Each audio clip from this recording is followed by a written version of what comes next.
Well now, since Dr. Z's quit his stream, and if you came from there or not, welcome. Let's wait a few minutes for people to get in. But the goal of today's pretty obvious from the stream title, I'd say. We're going to compile WLED from scratch and even do the install of Visual Studio Code and everything you need all from scratch. This is my streaming PC. It doesn't have all that stuff, so we're just gonna do it all. I might look to over there because my chat is over there and my main screen is over here, and it's a whole elaborate streaming setup. Hey people, why am I typing? I'm live. How's the audio? The audio seems a bit hot. Let's take that down a little bit. Can everybody hear me? Merry Quinnermas. Yeah. You know, Dr. Z's with his streaming is just infectious. And you guys kind of ordered me to do this stream, so here I am. Dr. Z's is here. Tony Jackson, my first stream. Oh, is good audio. Sounds good to me. Loud and clear. Is all fine. Oh, hi from Oak. Oh, wow. Okay, chat's going nuts. Awesome. So, I didn't have time to put it in the description, but once the stream is done, I'm going to take notes during the stream. And here's my note document, like the URLs you can use and stuff like that. But they will all be in this URL, and I'll edit the description after the stream. I don't have time for that right now. So this is just a placeholder article right now, but once the stream is done, you'll be able to find all the stuff we've done during the stream. So let's go back to the face real quick. And, well, there's already 158 people here. I guess it worked, Dr. Z's. Thanks a lot for that, by the way.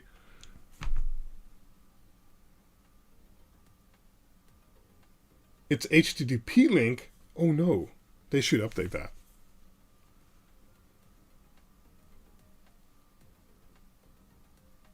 Yes, we're not stuffing the code into a small tube this time. So, although I don't do Visual Studio Code and WLED compiling that often, basically once it works, I don't tinker with it anymore. So let's see how it goes. Air Cookie is here. Nice. Excited to learn how to compile WLED. Smash the like button. Yeah, that's always appreciated. So, well, there's already almost 200 people here, so let's go through the plan a little bit. And that is my document again. So, I have here the plan. Is that text size okay? Can you guys read that?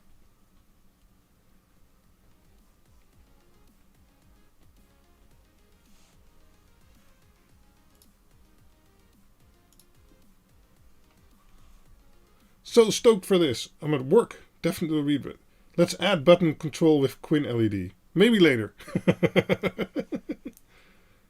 Yeah, looks good. Perfect. Very readable. Size is okay. Nice. So, the plan, right? I need to remember to look at the camera sometimes. So, we're going to stream about custom LED. I guess you get to see my internal notes. First, we're going to install Visual Studio Code. And then in Visual Studio Code, we're going to install PlatformIO extension. We'll go through all of this, but I just want to let you guys know what we're doing. Then we're going to download the WLED GitHub master zip file. Then we're going to unpack that in a directory somewhere where we want to do the compiling. And, well, then we're going to open that in Visual Studio Code, do the compiling. It'll error out sometime, a few times. I know we already need the GitHub desktop client, but let's go through the errors too. And then we're going to compile a standard WLED. Then we're going to compile a different board type. And then we're going to change some pins manually. And we're going to graduate with doing a multi-channel mod compile with a new environment and all kinds of stuff.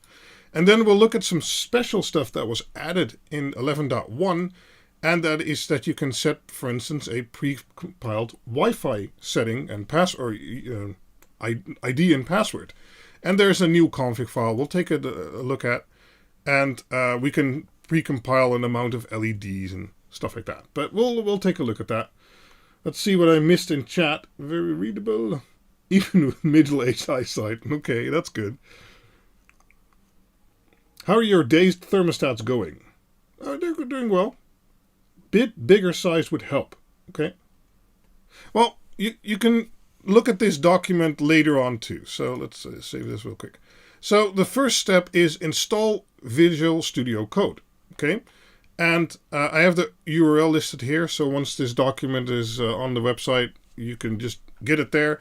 But a quick Google basically always gets you to the right page. And that is this one. So here we have code.visualstudio.com/download. I'm on Windows, so I'm just going to hit this. Can you see my mouse? Maybe not. That's odd. We'll look at that later.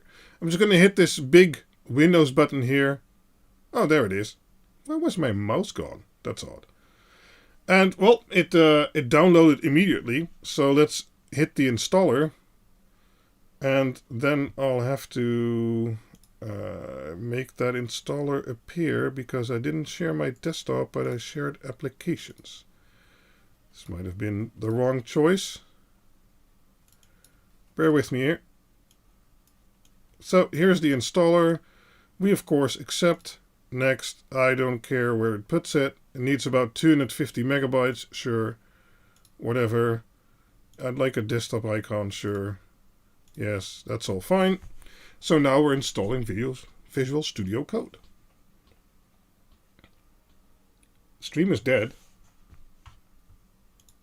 What do you mean? Is the stream dead? Sure hope not. Looks fine to me.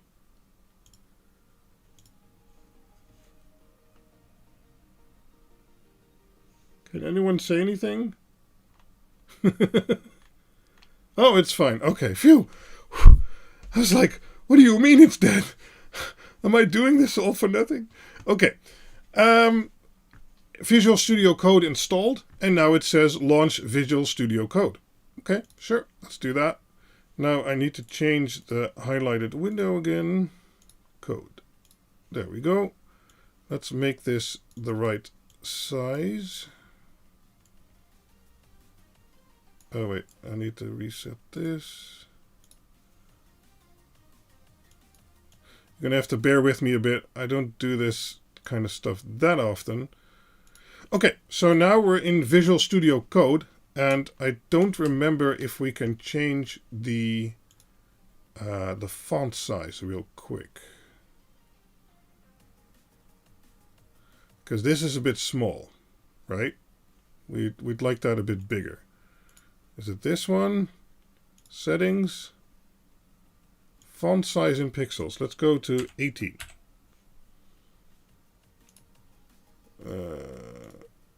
Not sure that will make it better.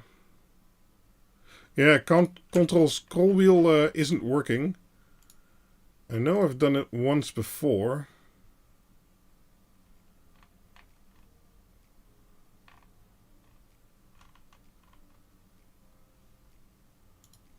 I'm gonna Google that real quick. Is that a good plan?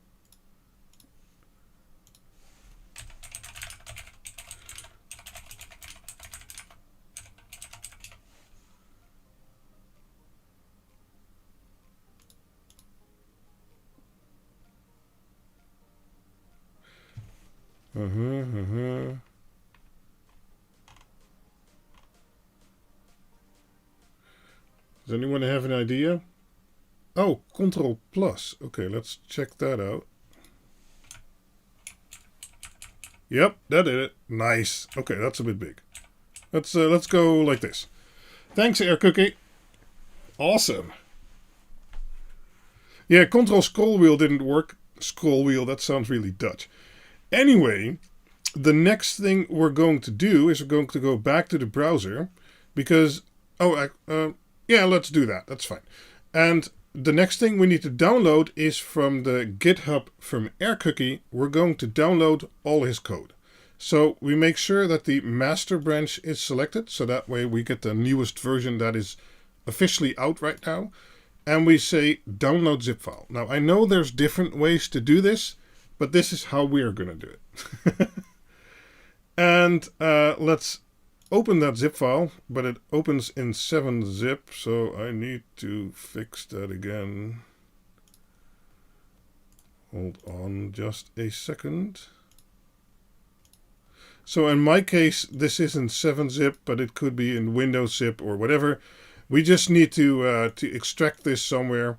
So let's say we want to go to C, and let's make a new folder called, oh god, you guys can't see that, can you? Nope. Should have shared my screen. Sorry about that.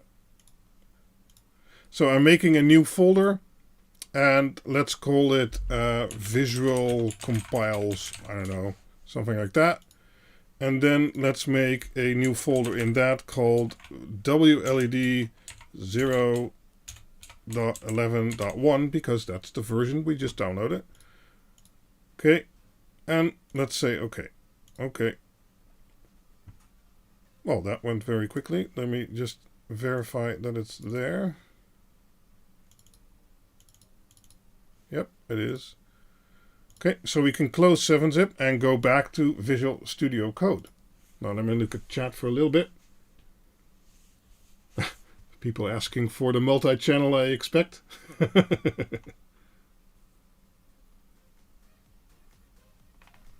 Awesome. Okay, so now that we have that folder, we need to do something else in Visual Studio Code before we can actually use it. So we're going to go to Extensions. That's this icon right here. And then we're going to look for Platform. And we want this PlatformIO. Okay, so then we're going to install that.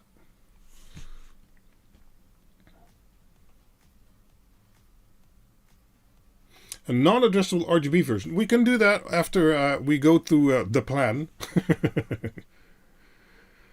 Okay, it's downloading some stuff, so we have to wait for that a little bit. I'm not really centered, am I? There we go.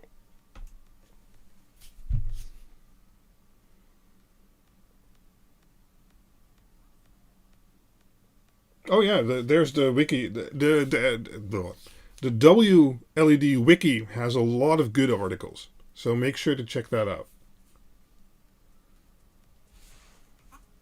So it's installing. You can see down here. It takes a little bit. I actually wanted to have this PC upgraded before I did this live stream, but you guys convinced me to do it earlier. So, do you have a video on how you're monitoring your electricity usage? I saw that board in one of your LED videos. I don't, because I use DSMR reader, so that's very the Netherlands or Dutch specific. But that's a bit too much to go into right now. Let's see. There is a guy on my Discord though, iMars. He makes DSMR reader boards. So if you're interested in that, make sure to join the Intermittent Technology Discord, and you can ask there, and I can point you his way. Okay, so now we need to reload PlatformIO. Okay, now PlatformIO is installed. That's good. Now we're going to go back here up top, and well, they already have it highlighted for us. We want to open a folder. Okay, let's do that. We made the C Visual Compiles WLED master, and then we're going to open that folder. Okay, select folder. Nice. Okay, it's doing some stuff. PlatformIO always pops up, which is annoying, but we can just click that closed, and then we're in the welcome screen. And the first file we're going to take a look at is the platformio.ini. Okay, well, let's see if I can make this a little bit smaller and this a little bit bigger. Well, at least the text is big enough, right? Let's like that. Okay. Let's see what chat is saying. Network, blah, blah. Okay.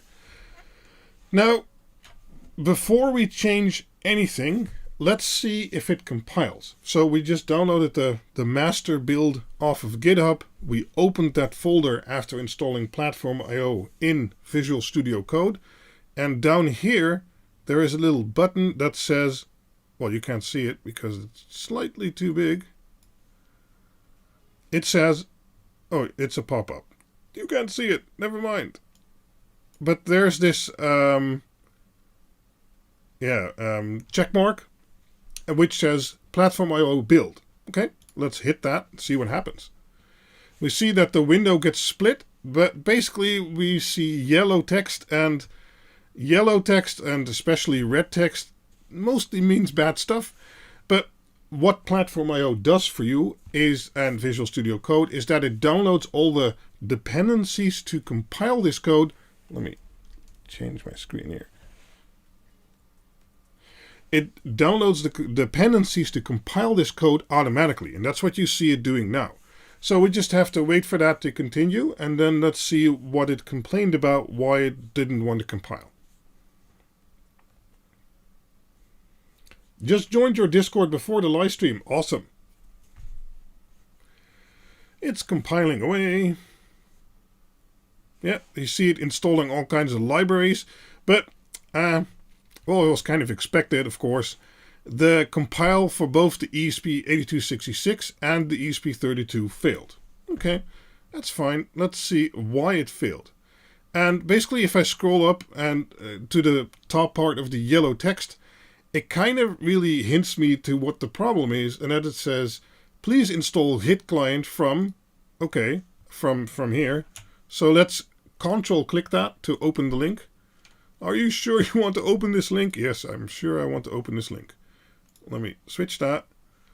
And, well, there's an error in there because it adds a, how do you call it in English? Dubbele punt. I don't know what the mark is in English, but it adds something behind the URL. If we remove that, we get to the download page just fine. And then we say, okay, let's download the 2.29.2 version. Okay. We download that. And then we install that. Yes, we agree to everything. Let me show you that pop-up real quick. That's not the right one. Sure hope OBS isn't going to crash at some point. So we get a default installer screen, and this installer asks you a lot of questions. So the thing to do is to mash the next button as quickly as you can, and then it starts installing. Colon, yes, thank you. My English is failing tonight. That's not good. Let's drink some Coke. Maybe it helps.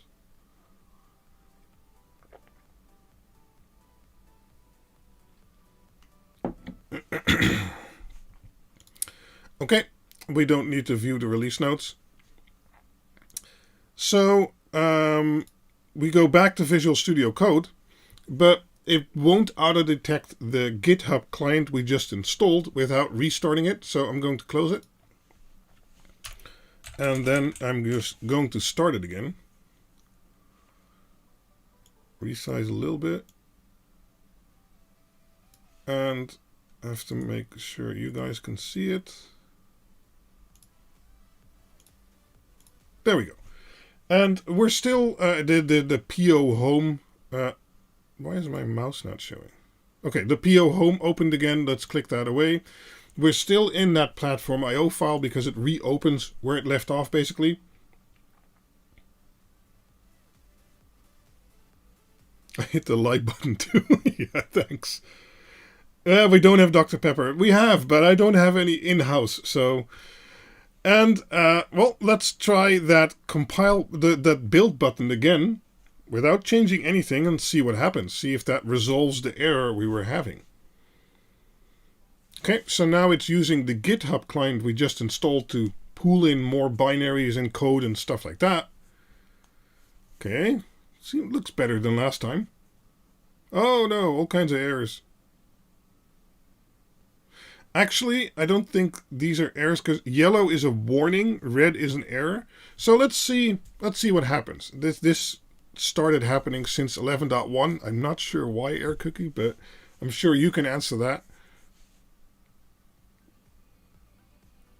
So it failed, and it's going to try and build the ESP32 version. Let's wait for that. The funny thing is, with Visual Studio Code, for some reason, it always fails a few times for me. And after that, it works. So I'm just going to hit the compile button or the build button immediately again and see what happens. That's still not good.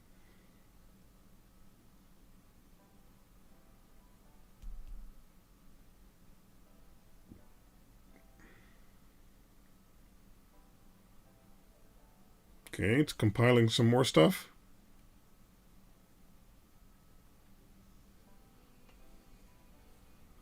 These are fine. Need to find a way to get rid of them soon. Now for the second compile. See, Air Cookie knows too. Visual Studio Code, if it fails, just hit the same button again and it might work. It's so weird, but that's how it works. I love the LEDs in the background. Yeah, this is a QuinLED-Dig-Quad, and it's running a 4-channel output. We'll compile that later. And it's doing the chun-chun effect, I believe. Yeah. So it's still compiling away. First time takes a bit longer than next times.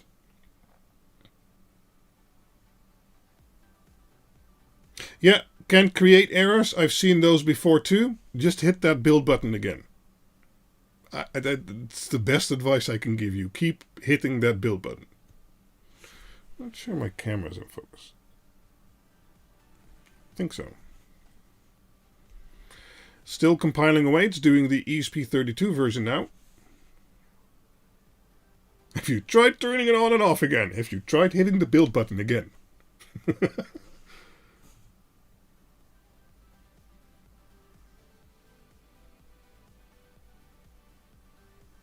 The stream is buffering. Stream drops when you build. Oh, yeah. That's why I kind of wanted to upgrade this computer before I do this. Oh, yeah. We hit 100% CPU. This streaming PC was like holding on by a thread as it was. And, well, if you do compiling, it'll use all the CPU. So, compiling is done now. So, hopefully the stream is back to being smooth. But, as you can see on the screen, it's over there. We have successfully built WLED for an ESP8266 and for an ESP32. So, to get it to compile, that's basically it. That's all you need to do. Install Visual Studio Code, install the PlatformIO extension, install the GitHub client, download the master zip file from the WLED GitHub, and then compile a few times. Then it should work. It'll pull in all the dependencies. It should make all the directories and stuff like that. So if we go back to our plan, we did the install. We did the install extension in Visual Studio Code. Okay. Then we download the WLED GitHub master zip. Then we did an unpack in a directory somewhere. We opened that folder in Visual Studio Code. Let's add that. In Visual Studio Code, and then we tried to compile the standard versions. That didn't work, so we got an error. So we installed the GitHub desktop install or client install, and then we restart Visual Studio Code, and then we compiled a standard WLED, and that worked. Now, I say that worked, but where is it? So let's take a quick look at that, because that was confusing to me the first time too. If we take a look at my Explorer here, we go to my C drive, we go to the Visual Compiles directory, WLED 0.11.1, we create it, okay. And then we're like, but where's my WLED bin file? We just compiled it, didn't we? Yeah, well, we did.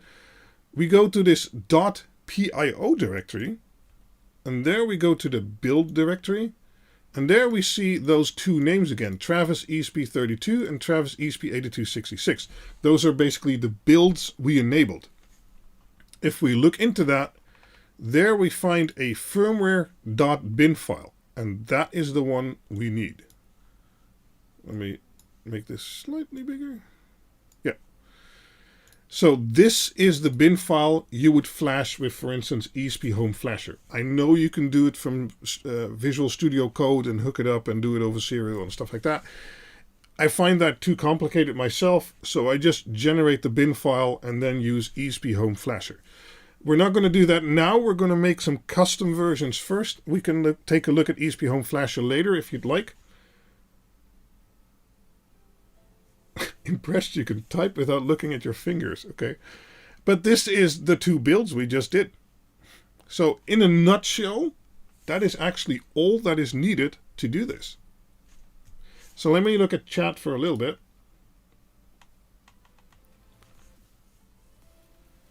Can we compile a 2-channel version for the Dig-Uno? Yes, sure. I think I actually have that as an example. My PC gives green lines. Good. I bet the stream doesn't like him compiling at the same time. Yeah, that's right. If I would have never watched this, would never know that. Okay, nice. Why do you build Travis? Those are just the default enabled builds. We'll go on from there. Gotta love Visual Studio Code. Stream is good. You could change the streaming software priority. Yeah, let's leave it for now. Okay. Air Cookie makes a good remark. Travis ESP8266 is not stable for general usage. Better use D1 Mini or Node MCU version 2 environment. Nice. Okay, so let's go back to Visual Studio Code, whatever. And here you see the default enabled environments. So we see Travis ESP8266 and we see Travis ESP32. And if we look here, we see that there's lots of different environments enabled. There is, for instance, Node MCU v2, like AirCookie just mentioned, or there is D1 Mini, or there is ESP32 Dev. I mostly use that one myself. But let's say you have a Dig-Uno with a ESP32 on there. Then we can take a look at this one. Circ74, he's very active on the WLED Discord. He might be here, not sure. Actually has a WMOS shield, kind of like the Dig-Uno, but with some different options and configurations. And he has integrated his configuration into this config file, this platform.io file. And if we scroll down, we have to scroll down quite a bit. We can find this development board's custom board configuration files. And here, for instance, the LED pin 16 I often recommend. And we can scroll down more and we see the environment WMOS Shield 32. And that does a few things, but the most important things it does is that it says, okay, let's build for an ESP32. That's good if you, for instance, have a Dig-Uno with an ESP32 on there. And then it says LED pin 16, relay pin 19, and button pin 17. So it changes some of the configuration variables. So let's say, okay, that's exactly the difference or the overrides I want to have. Let's go back up. And let's replace these Travis things here with WMOS Shield ESP32. So now Visual Studio Code and Platform.io knows that I want to kind of build it differently than I did before. And we'll look at what these overrides change and how to do that manually in a little bit. But let's see if this builds. Hit build again, and let's go.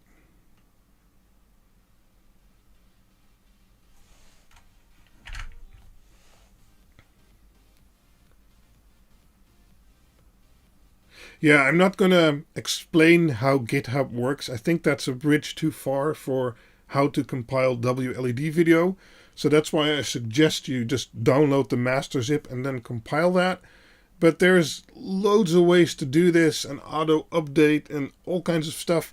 But I figured that make the video too complicated. Okay, we got an error and it says, I can't find this directory and I don't know where it goes. You know what the fix for that is? Do you know by now? I think you do.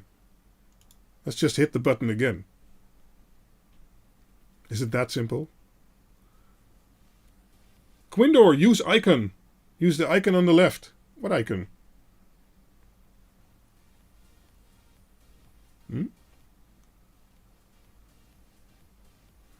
I don't know what icon. What are we talking about?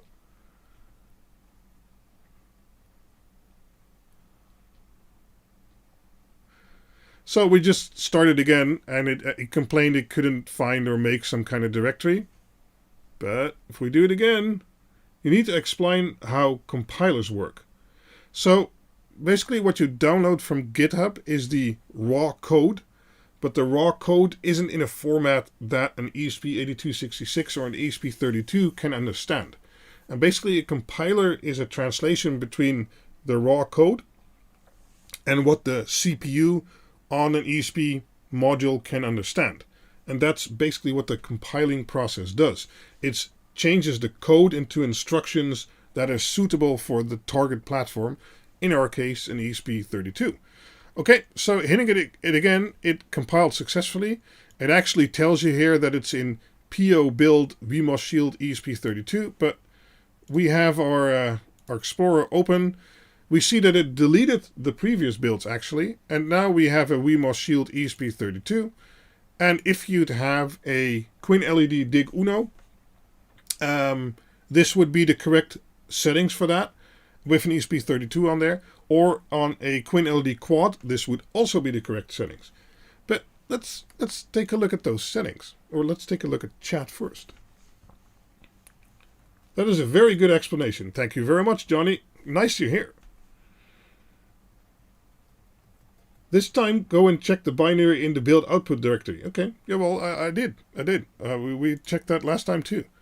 So it's in the visual compiles directory we made, WLED 0.11.1. We made that one too.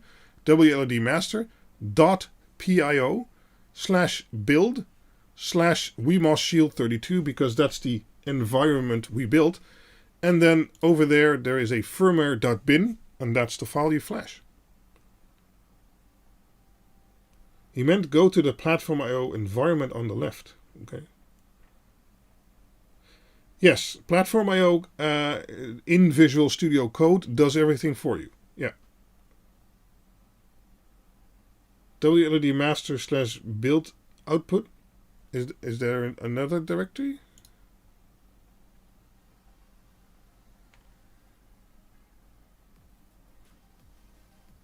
I don't see that. In my case, it always lands in PO from PlatformIO, build, and then the directory, and then there's firmware.bin. And what I generally do is I copy this, and then I go back in the directories, and I go here, and I paste it here, and then I rename it like WLED 0.11.11, QuinLED-Dig-Uno, ESP32.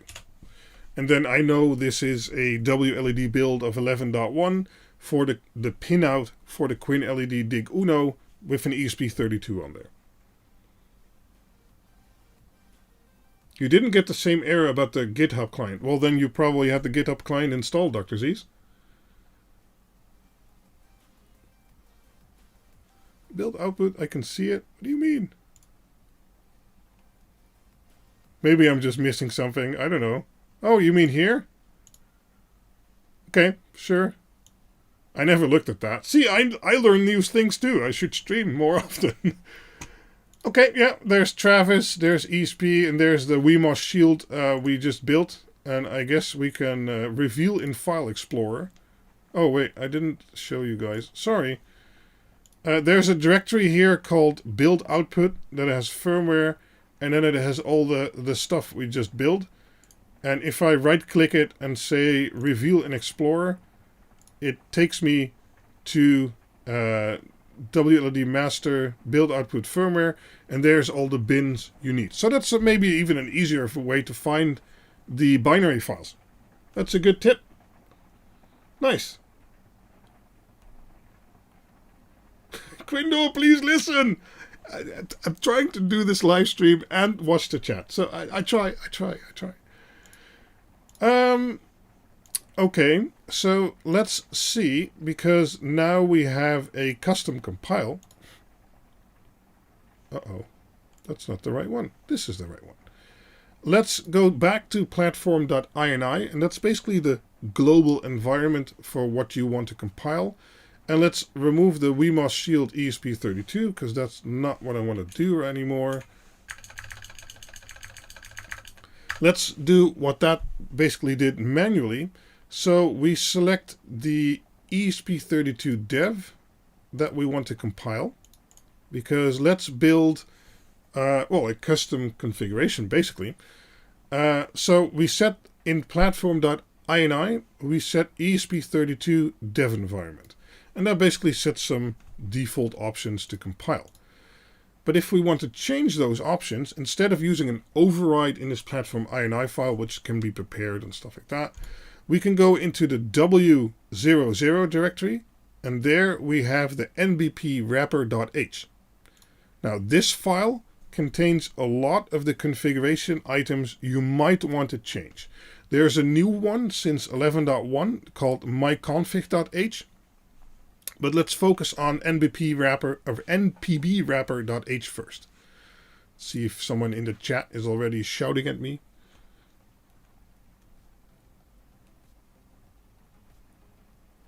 It's easier way to build. Okay, what do you mean easier way to build, Serco?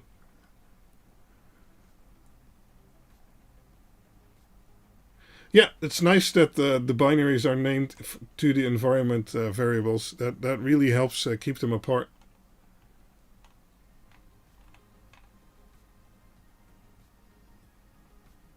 Is that the ESP32 of the Deca? I'm not sure what you mean, Tiska.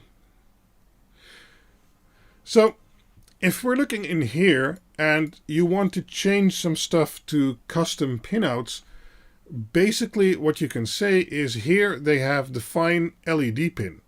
Okay, for instance, if you have an ESP32 on a QuinLED-Dig-Uno or on a QuinLED-Dig-Quad, the LED channel 1, we can change this to 16. And then if the button pin is somewhere else, we can change that. So, okay, let's say our button isn't on GPIO 0, but it's on GPIO 17. And our relay isn't on pin 12, but it's on 14. Now, I'm wondering if they changed something, because I'm not used to these being grayed out. But we'll see. Yeah, I know you can create an environment in the platform.ini file. We'll revisit that later. I'm just showing what it's actually changing if you override those settings. So if you remember, we showed the WeMOS Shield configuration for an ESP32. That basically overrides certain settings in this file. So we saw the BTN pin and the relay pin and the relay mode. But if there's other stuff you want to change, but you don't know what it's called or how it's where it's located, this npb wrapper.h contains most configuration values we as a user of WLED might want to change. So like the GPIO that's doing driving the LEDs, where is our button connected? Do we maybe have IR, infrared connected? Do we want our relay to be active high or active low? And well, there's more stuff in here. You can change here if you want to do analog LEDs. If there's time, we'll revisit that later. Let's see what else. If you want to do APA 102, you can enable that here and set the clock and data pins. Well, there's lots of stuff you can change in here. Most of the time, you don't really need to do that, and you can either change the LED pins and the pins that are located here in the top. That's most of the time the most stuff you really want to change. And as Serco is already shouting at me, is in the platform.ini file, it basically does the same thing by creating an override. So we just changed some pins in the ESP32 dev environment. And regarding pins, if we go to my browser and we go to QuinLED.info and we go to the digital addressable LED section, there we have, for instance, my Dig-Uno board. And there is an article called the QuinLED-Dig-Uno Pinout and Wiring Guide. And if we click on here, you see GPIO 8266 and you see GPIO ESP32. So if you have one of my boards, or the boards I and Dr. Z's are selling, and you, for instance, want to use an ESP32 on there, you can find, okay, I want to use pin Q2 to do the relay, or I want to use pin Q1 to do the relay. What GPIO is that linked to on the board? And then you can compile very easily a version for yourself that has that pin set to the relay, for instance, or the button, or any other functionality you might want to add to that. And of course, if you have an 8266 on there, sadly the buttons are different. And the same thing goes for the Dig-Quad. You can easily find, okay, Q1 to Q4, those are my broken out GPIO pins. What GPIO is that connected to? If I want to use GPIO 0, actually with an ESP32 on there for the button, for instance, that's IO17. What channels do I need to drive my LEDs? Okay, well, you can find all those pinouts over here. You just change that in Visual Studio Code, hit build, and you have your own custom version doing exactly the pinout you'd like it to. So let me look at chat real quick, because I think Serco is still shouting at me a little bit. Let's see.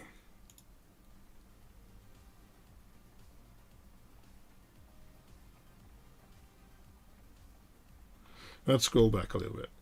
Compiling WLG, just updating on your...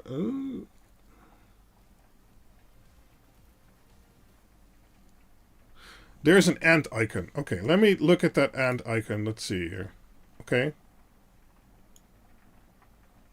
Okay, so that shows all the build environments available. That's fine. I generally tell people to download the LED pin 16 environment, for instance. Okay, it's loading. Let's see what it does. I've never used that, Serco. It seems like Air Cookie has never used it either. Okay.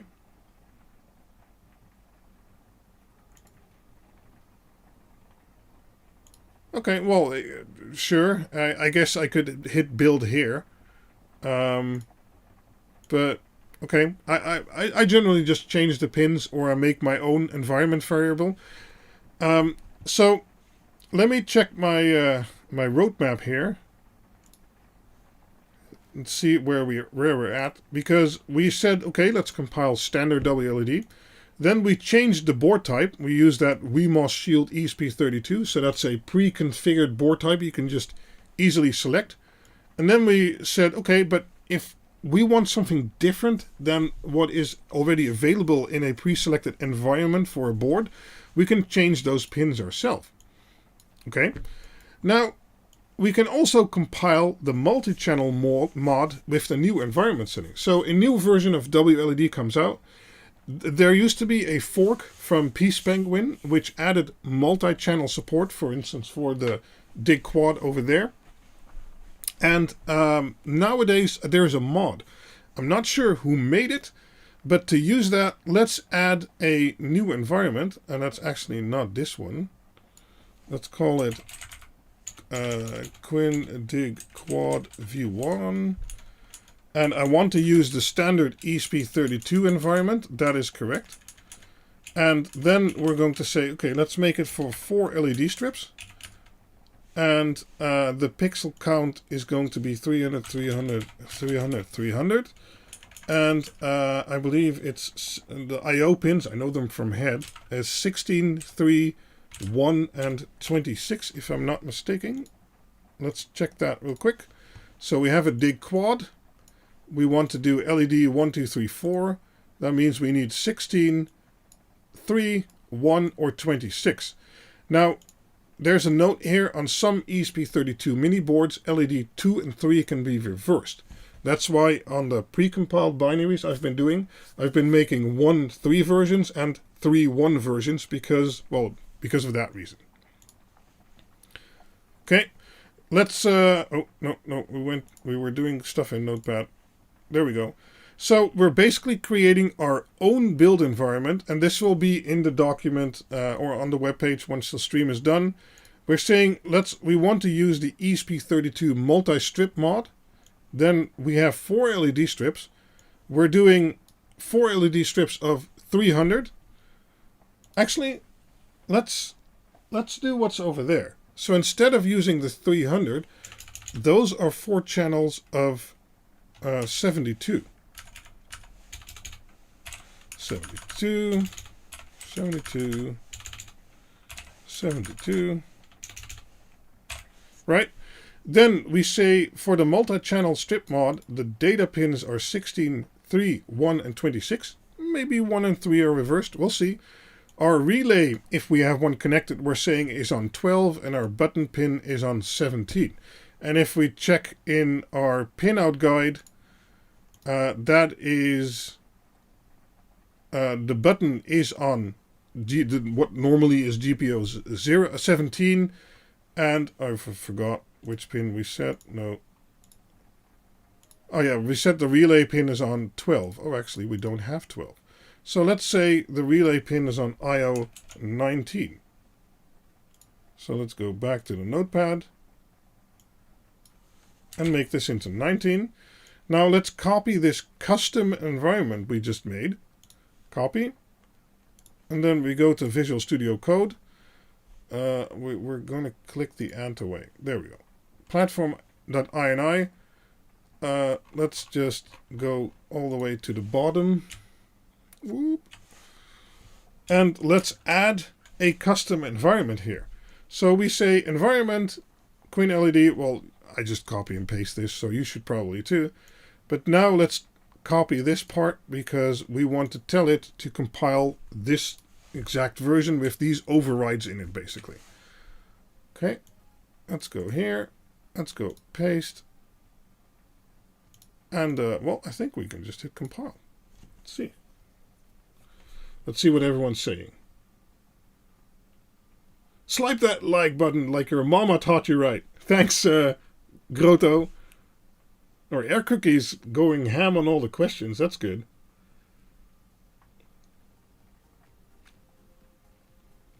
Yeah, as Air Cookie is saying, I just downloaded the master zip file from GitHub just to make it easier and better to understand.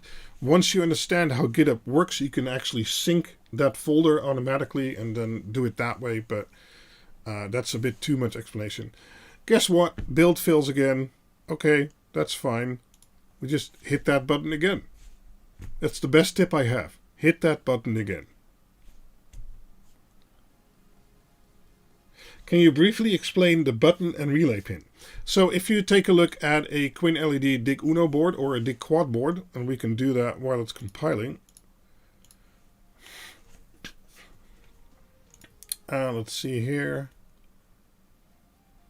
That's a bad photo. Still a bad photo. There we go. Next to the LED channels and stuff like that, there is a row with pins, and there's a row with pins on this side too, and those are for extra functionality. So you have 5 volt, 3.3 volt, and ground, and with that you can connect sensors if there's a mod available, or you can connect a button or an IR receiver or a relay to switch power and stuff like that, and you'd connect those to those pins. But those pins are linked to certain GPIO pins on the ESP module itself. And you basically need to tell WLED how your PCB is configured. So in my case, together with a QuinLED-Dig-Uno or QuinLED-Dig-Quad, you go to the pinout guide on the website, and there it says all the pins. If you so on the board, you're like, I want to use Q1 for the relay. That is connected to IO 22. You fill that in your config, compile, and then it works. Whoa! Lord Hog, thank you for providing insight to the community. Thank you very much for donating. That's absolutely not necessary, but very much appreciated anyway. Can a Dig-Quad run a mega tree? Yes, I'd say depending on frames per second, if you want to stay at 60 frames per second or LED updates a second, you can run about 2000 LEDs, so 4 times 500 on a Dig-Quad. Or if 30 frames per second and you're doing E131 with X lights, for instance, then you can run about 4000 LEDs with 30 or even lower frames per second, which are often used when sending it to props. So yeah, absolutely. There's lots of voltage injection, of power injection terminals available. There's fusing, and you can easily run a few thousand LEDs off a Dig-Quad. That's no problem. So let's see if it finished. And it did. And I learned today that there is a folder called Build Output, firmware. And now, since we made our own custom build environment, whoa, more donations. Charles, sir, $10. Damn. Thank you for all your work and sharing. No, well, thank you for thanking me. I don't know. Thanks a lot. That's awesome. Wow. Nice. But anyway, sorry, I always get distracted by donations. Can't help it. Now here we have the firmware we just built, and we can open that path reveal in File Explorer. And we need to go to the File Explorer. That's actually not the right one. Let's see if I... is it the right one? No. There we go. That's the right one. And here we have our QuinLED-Dig-Quad V1 no temp bin. Okay, so I guess let's try and upload that to that guy and see if it works. I mean, I can tell you all this stuff, but what if it doesn't actually work? What if it's all fake? Well, it's not, but you know. So this is that my LEDs in the background. So let's set it to solid. Yeah, looks good. And let's set it to orange. I don't know. Or blue, orange. Yeah, okay. So those are those LEDs. Now let's go to config, security and updates, and let's do an OTA update. So we say manual OTA update. Okay. And then we need to choose a file. Well, you can't see the pop-up, but I'm basically selecting the file we just built. You'll have to believe me on that. WLED master, build output, firmware, QuinLED-Dig-Quad V1 no temp bin. Okay, so I selected that file we just compiled, and let's update. Well, the button only controlled in HA or can turn WLED on and off without HA. So if you connect a physical button to the board, that will work standalone without HA, no problem.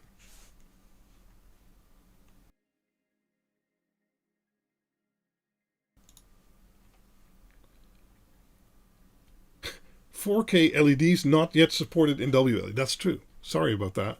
But I saw something in a config file, Air Cookie, in the my config file. We'll look at that next. Okay. Well, the GUI is coming up again. That's good. Let's see if this works. Okay, we can still change color. Let's put it on the screen a little bit more. So that's good. Let's make it red. Yeah, let's lower the brightness a bit. Whoa! Ross Suter, you seriously deserve all the thanks you receive and more. You do amazing work. I hope to follow in your footsteps. Well, I hope you do too. Thank you so much for that donation. That's really generous. Awesome.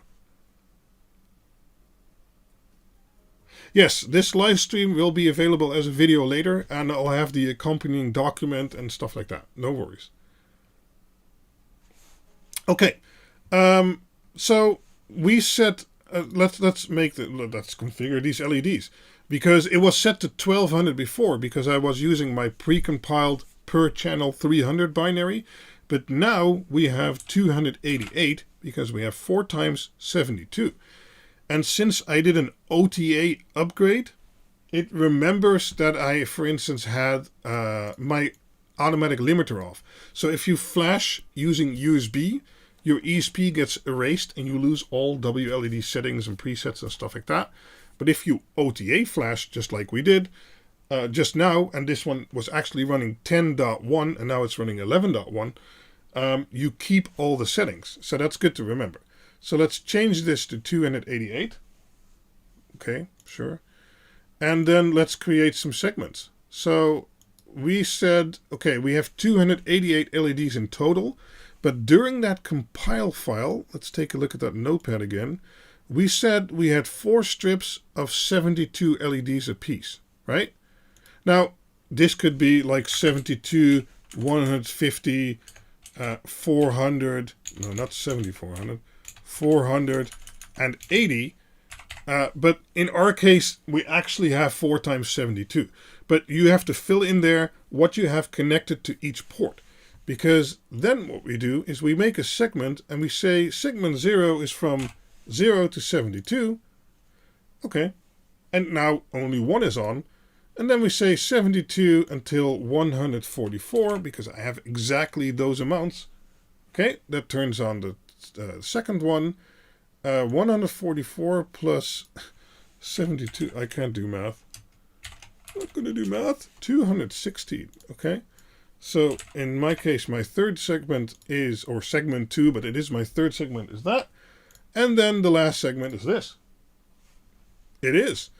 Okay. So let's make the first segment red. Oh, it already is. Okay, that's good. Then let's go. Oh, I'm not showing it. Oh, no. Why? Oh, sorry, guys. Sorry. I wasn't showing the screen. No. Okay. I just created these segments. You heard me talking about it. So, yeah.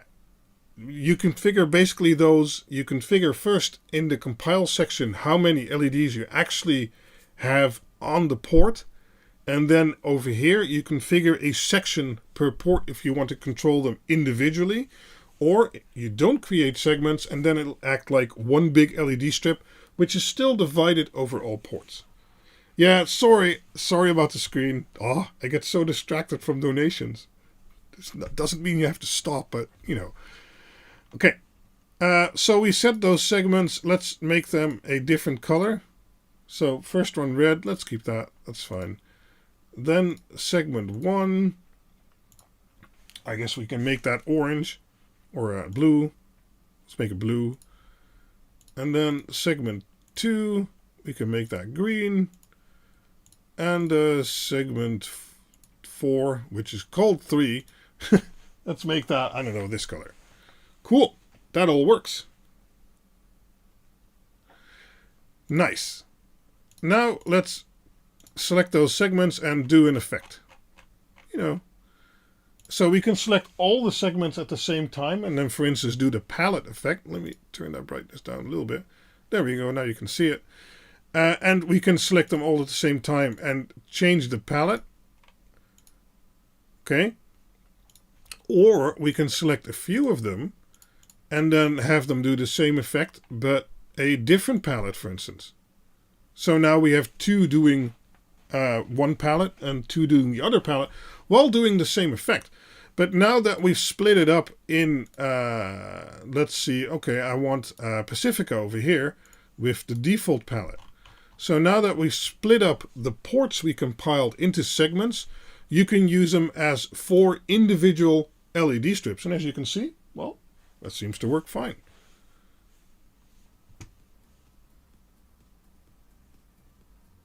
Switch on PC mode. I actually don't like PC mode. I don't know what Peak will do. Peak might be a bit confused by the multi-channel stuff. I don't know. Seems to be working.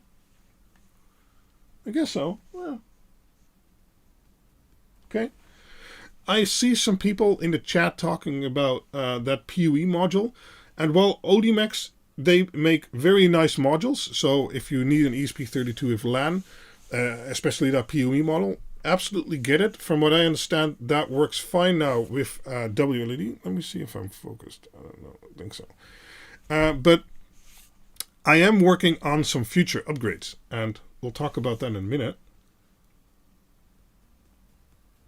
Oh, more donations. Chris Webb. I'd love to see you compile WLED using a Dig-Uno plus ESP32 plus temp sensor using user mods. Sure, we can look into that. I don't do too much stuff with user mods myself, but we can look into that in a minute. But there's news I want to share because, well, Dr. Z's and I have been selling these boards for a while now, and there's now Tollbringer from XGeeks in Canada. And, well, that's been going well, and you guys seem to want boards to run WLED, so we're definitely going to continue doing that, but we're making some upgrades. So I've been working on making a custom version of the ESP32 board that goes on top of a Dig-Uno or a Dig-Quad. Because, well, these are the components that fail most often for some reason. So I've added some of my own improvement and changes, and it'll pave the way for some other things I want to do. For instance, and that is probably going to be released the first, is this guy. So this is one of my custom ESP32 boards, which will go on a Dig-Uno or a Dig-Quad, but it has an external antenna. So we'll probably do a first run of these so people can use external antennas for that hard to reach situations.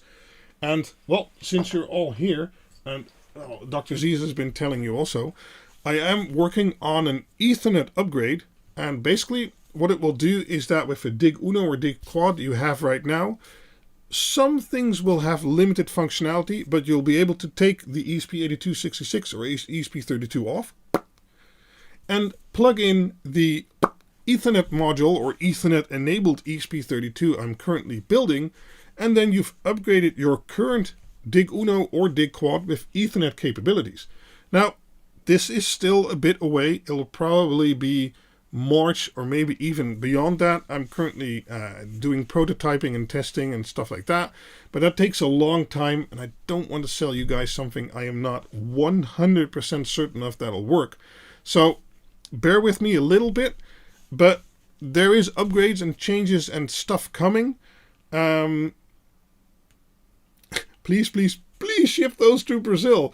It's out of my hands. I'm very sorry for that. The postage in Brazil or package sending to Brazil has gone nuts. So I really want to, but I'm not sure we can. So what I'm trying to say, upgrades are coming for your current boards, and there will probably be a new board revision to go along with it, so that the Ethernet basically claims a lot of pins, and the new version will have more pins available. But with the current versions, if I can get it to work all right, because this is kind of future talk, you should be able to upgrade your current board on there, just plop the new one on, and you have Ethernet support to drive your LEDs. So I hope people are excited for that.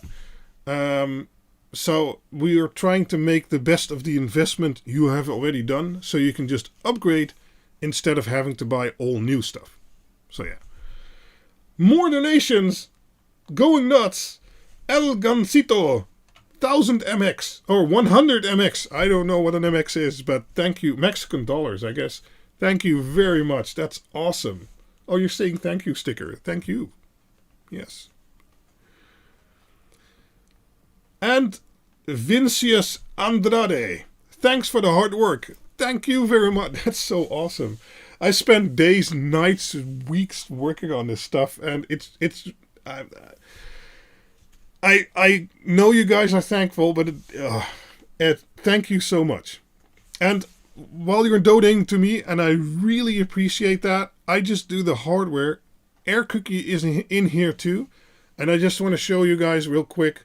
If you look in the GitHub and you scroll down, there is that's a Discord button. That's also good to join, of course. But there is a PayPal button here to donate towards Air Cookie and his developers to keep continuing developing WLED. Because great hardware, great hardware. But hardware is nothing without software. And, well, it's basically the two that come together to make this excellent package for you guys to use. And, well, you know, without any soldering or programming or stuff like that. Just out of the box, WLED on there. It's awesome. So, if you're donating to me, consider donating to Air Cookie too, because without him, all of this wouldn't be possible either. Why is the WS2801 version of WLED not working with Dig-Uno? Well, now you can fix that yourself, because you need to check which pins you want to use on the pinout guide. Where is it? So, Dig-Uno, pinout and wiring guide. There it is. And then compile WLED in WS2801 mode with the correct pins. And there you go. Then it should work. Hope that helps. My board will initially not be PoE, because PoE and LEDs is very limited in functionality. With PoE, you get about 8 to 9 watts of usable power, even though it says 15. I know PoE standards. And there's a 30 watt standard, and there's a 60 watt standard. But 15 watts translates to maximum 10 watt usable. Your microcontroller needs some too, so let's say you have an 8 watt budget left. If you'd like to drive LEDs on 8 watt, you're going to be very disappointed, because that'd be like 10, maybe 20 LEDs at half brightness, and your controller would crash because it runs out of power. And there's a lot of heat involved converting 48 to 52 volts back to 5 or maybe 12 volts. So PoE, I understand the allure of it, but in reality it's a lot harder to use. And it's fine for a IP camera which uses 6 watts and has 2 giant LEDs maybe, but these LEDs draw a lot of power. It's not for nothing people buy 20, 30, 50, 60 amp power supplies. Well, from PoE you can get at most 1 amp at 5 volt and not even an amp at 12 volt. So PoE, I might consider it in the future for one thing, but that'll basically be an Ethernet upgrade stage 2. And that is, if you have a prop in your garden, you've connected it with a Dig-Uno, for instance, or a Dig-Quad, and you have a big power supply there, 50, 60 watts, and well, that's using like 6 or 7 or 8 or 10 watts idle power, and then you have 600 LEDs connected, and those also have like 10 watt idle power, so now we're talking 20 watt idle power. Well, if you'd want to switch those off with a relay, now it's 0 watts idle power, maybe 1 or 2 watts for the ESP32 with the LAN functionality, but that's a lot better than 20 watts. That is the only use case I see for PoE, keeping the board online while you turn the big power supply off with a relay. Other than that, I don't see a use case for PoE and LEDs. So just keep that in mind. Let's see, sad face. I know, but Brazil, it's basically out of our hands. Our delivery people don't want to deliver to Brazil, so yeah. Yes, the Ethernet functionality will only be on a pre-assembled module you can buy, but you will be able to plug that module into your DIY QuinLED modules. So PoE is a waste of money. Hold on. More donations and stuff. Oh my god. Reseller in Brazil, yeah. PoE is very handy, but not enough power. Okay, so yeah, people are already telling what I was just ranting about. Okay, cool. Buy QuinLED boards, they're the best. Thanks, Air Cookie. That's awesome. Are you planning to update your hardware guides and soldering guides for the new modules? I'd like to solder myself. I think it's cool. Yeah, so currently they are updated. There's some old and new pictures mixed, but because I only updated what changed. But the hardware guide and the soldering guide, the picture guide at least, should be updated. The soldering guide itself is from a previous version, that's correct. But once I do another revision upgrade, which will probably be in a few months, I'm still looking into that, I'll update all those documents again, and yeah. But as I said, basically only if you want to use the LAN functionality, those newer revisions might be interesting to you. Other than that, yeah. What would be the advantage of Ethernet? Well, a lot of people want to use this for E131, so that's streaming real-time pixel data to the modules, and well, people just have Wi-Fi problems. Yeah, so for those Ethernet, hardwire connected is always better in that regard. Ronald, days, nights, weeks well spent. Thanks. That's good to hear. You're doing an awesome job for our community. Thank you very much. Air Cookie, Quindor, Otto Winter, Paulus, it's the power of people combined. Don't forget Dr. Z's. He's doing a lot of this stuff too. I mean, I think half of you people are here because of Dr. Z's. So, thanks, Air Cookie. Yeah. Yeah, not too much power. I love to try your custom built ESP32 with external antenna.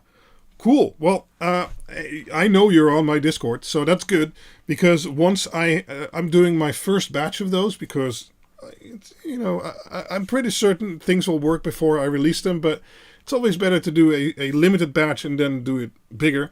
The first announcements will always be on my Discord, so join there if you haven't yet, and also make sure to join the WLED Discord. I believe both are already in the description.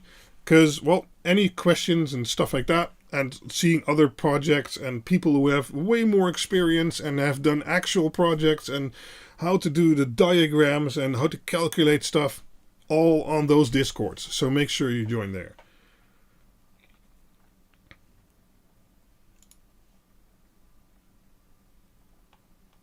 Oh, okay. Yeah. For some reason, I'm not allowed to allow that link. Sorry. But yeah, all the links will be in the document or in the webpage, which I'll update after the stream. Quinder, is there a Dig-Uno with a built-in relay? No, there is not. If you're doing pre-assembled, you can just connect a relay module using 3 DuPont wires. That's it. Very easy. Well, for DIY it's the same thing, but for DIY, Circ74 actually makes the WeMOS shield I showed off the configuration for. And that one does have a relay on board if you want to use that.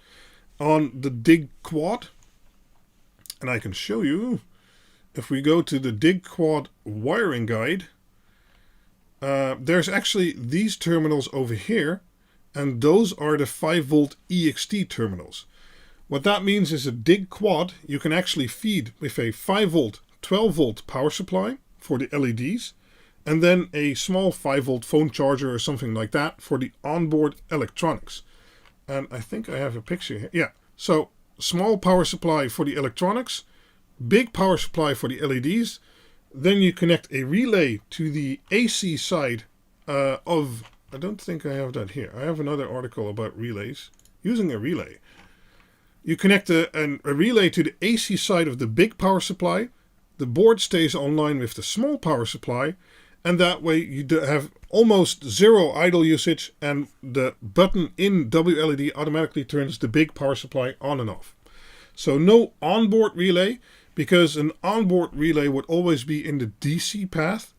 And if you're doing a really big install, especially with a Dig-Quad, you'd need like a 20-30 amp relay, and that'd be huge to put on your board. So if you use an external relay in the AC path, that'd be only a few amps, so that's fine for a regular relay board, and then, oh, it can work that way. Ordered some relay boards to make that happen. Awesome. Circ has a board with relay, yep. I joined Discord, awesome. Oh, chat jumped. Oh my god, I'm missing so much. I can share. Oh, yeah, I quickly shared it. That's good.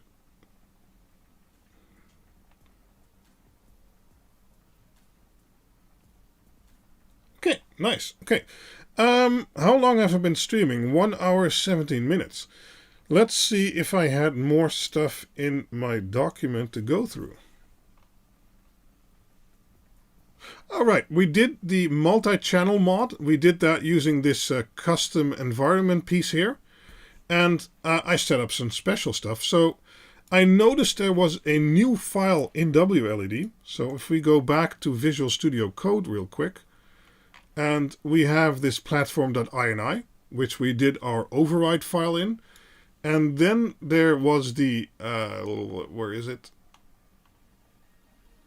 npbwrapper.h where you can set your own pins and stuff like that.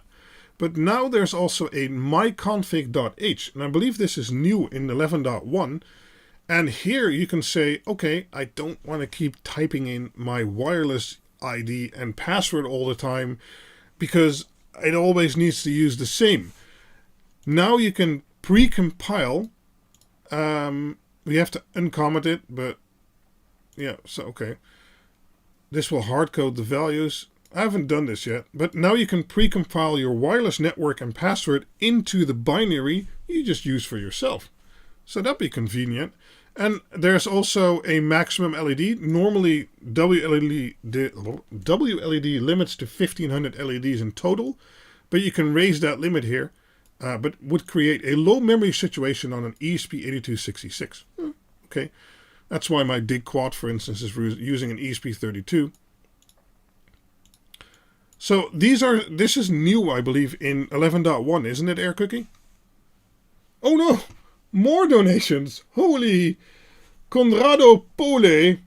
Sorry if I butchered that. Thanks for the work, support, and responding to all my annoying noob questions on Discord. Twilight Lord over there. No problem, man.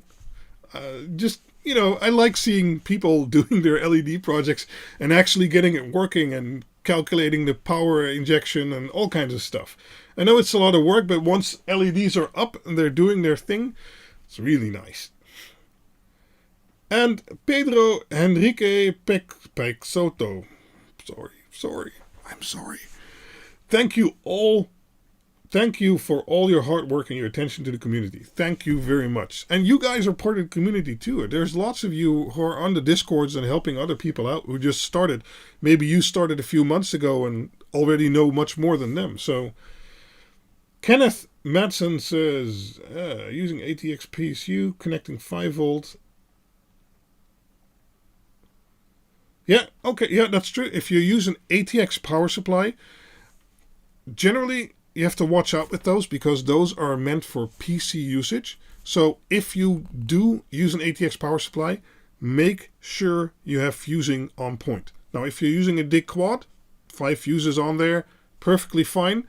But if you're not using a board with fuses, please don't use an ATX power supply or any power supply above 10 amps because it will not shut off and it might start a fire. That's what the fuses are for. So hey. But yeah, he says you can use 5 volt standby power of an ATX power supply, and then you can use the 12 volt with a relay to turn the power supply on and off, switching it from idle or standby to active, and you can run 12 volt or 5 volt LEDs. That's an excellent use case. Oh no! The donation train is going! Wow! Okay, let's see. Evert Zwevert. Our front garden is lit for Christmas. Thanks from us and the neighborhood. Are you sure the neighborhood would thank me and Air Cookie and Dr. Z's and everyone who helped? I sometimes wonder about that. Oh, nice. John Curran says nothing but donates $10. Thank you so much. Thank you very much. Wim W. For the girlfriend. She works hard too. Oh, absolutely. I've been thinking, I don't have any merch or something like that. I'm way too small for that as a YouTube channel. But maybe I should, someone else commented this in a previous live stream, I believe. Maybe I should make t-shirts like, should I ask the girlfriend to help me or not? Something like that. Oh, man. Merry Christmas for sure. It's raining dollars. Exactly. I don't know, man. Send some to Dr. Z's too. I mean, come on. An Air Cookie. Awesome. But thank you so much. Thank you. Oh, Air Cookie's getting some donations too. Nice. Hey, we have to keep making this awesome software. And I'll keep making these boards and together with Dr. Z's, and we'll keep making videos for you guys. Awesome. In the end, everyone needs LEDs. I don't know anyone who doesn't need LEDs. I mean, do you? Oh man, is there anything in the chat? Can I use an ESP32 cam on the Dig-Quad as it has an external external antenna once the resistor is changed. I don't know, you'd have to check the pinout if those are the same as the modules I use. You can see the module I use in the hardware guides.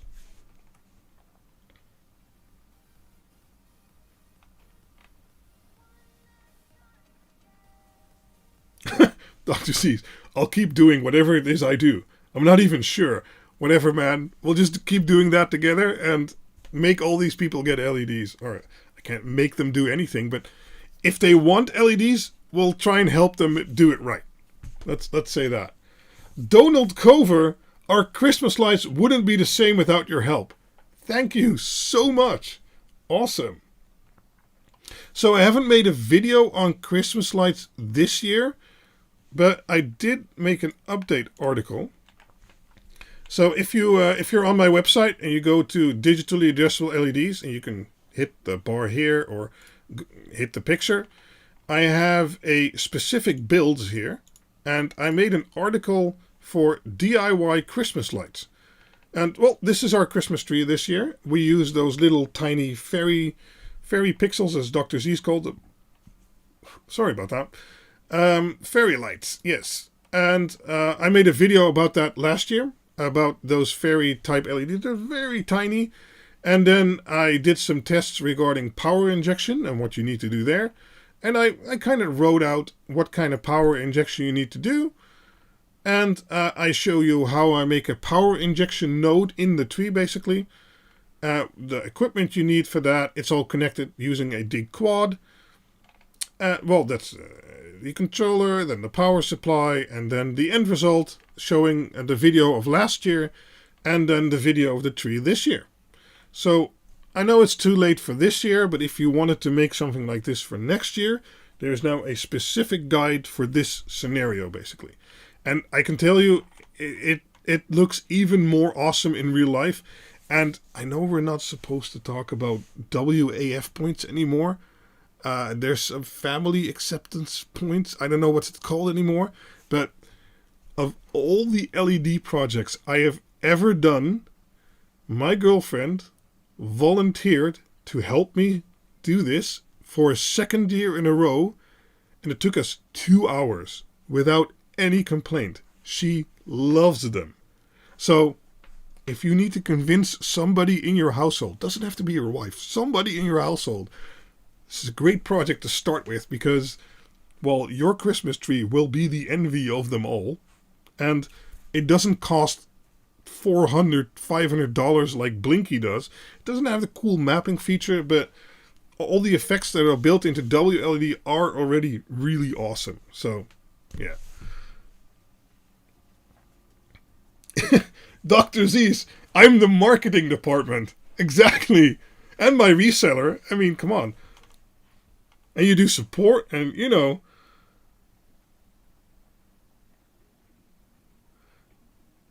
The wife pays for the power bill. I say we need more, and she says we need none. Yeah, I can imagine. Yes, WLED is no longer acceptable after the HA conference. I know, I was there, but I don't know what to call it. ESP32 touch pins for turning on-off LEDs. Yeah, that could work. Link to the fairy lights. Well, if you go to my website again, and you're in the digitally addressable LED section, if you scroll down, there is addressable LED strip buying guide. That's where I go through all the strips and options you can get. And okay, if you want some low to medium density, or if you want higher density, it's better to move to 12 volts. If you want to do long length projects, I advise 12 volt WS2811. Then there's RGBW, or fully white addressable LED strip, and, well, stuff like that. But if you go back, there's another article called Other Forms of Digital LEDs. And over there, I have some pixels I'm showing, but also the tiny ultimate Christmas fairy light 360-degree pixel lights. I mean, I couldn't come up with a better name than that. But over here, there's a link to AliExpress. And, yeah. Oh, you have to watch out when buying these, because you have several options over here. this is with USB. We don't need that. We don't need battery. We don't need RF. We don't need stupid controller. We don't need other stupid controller. We need this one. 50 LEDs, 5 meter string. Yeah. Oh. That's the one we need. So watch out while I'm buying that. It only comes in 5 meter, but you just get multiple. Yeah, because these are bigger. You don't want those. You want those. Yeah, you want this one. So make sure to watch out with that when selecting. Yeah. Sorry, I got distracted. What's everyone saying? eSpeed, fairy lights. I hope that answers the question where you can find that. There's actually more types on this page. There's normal pixels, and then there's white pixels. I actually bought those and never showed those off, but they're pretty cool too. And then there's power pixels. Rob from the Hookup did a great video on that, using that for his pool lights. So you can get a 10 watt that will act like a pixel in your LEDs. So you can control those with WLED and stuff like that. And then there's matrix panels, and those are useful doing E131 and X lights and stuff like that. Not so much in WLED yet, but I'm sure that will come in the future. And then, oh yes, there's the ultra density cob LED strip. I recently did a video. This thing has 332 addressable LEDs per meter. That's like 144 LEDs per meter, and then 2 meters of it, but it's still a lot less than that idiot strip has it in 1 meter. It's nuts. It's hella expensive. So I don't know who needs that, but anyway, watch that video. While we're discussing the website anyway, I'm going to try and change the front a little bit. Some picture got screwed up here. But analog LEDs and digital LEDs and QuinLED boards and tools and equipment, they are all sections you can click on.